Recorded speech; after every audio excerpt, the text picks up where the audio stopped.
This video is brought to you by Factory Direct Trains. Visit factorydirecttrains.com and check out their wide selection of model railroading products and supplies.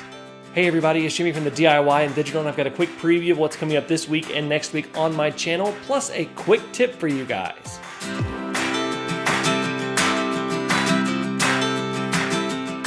This week on my channel, it's a good old-fashioned layout update. I've been really making progress on the base level of the layout, getting everything in place so I can really start building.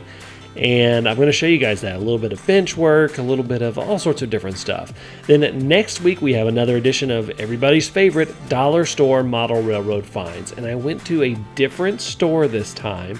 So you're definitely going to want to check that out and see what I found at a different store. I didn't go to a dollar store. So that's what's coming up this week and next week. Now, on to my quick tip.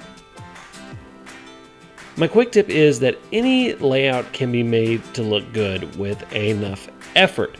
And this is just really saying, it's like you may have a small layout, you may not have much space, it may be a tiny little switching shelf layout, and you may just be in awe of all those basement empires, but don't be dismayed. I have seen so many really great looking small layouts and just layouts that people have built in all sorts of different places, so any layout can look good. If you haven't already, go ahead and hit that subscribe button, hit that like button, and hit that bell icon so you don't miss any updates and quick tips like this video. Until next time, I'm Jimmy from the DIY and Digital. Happy railroading!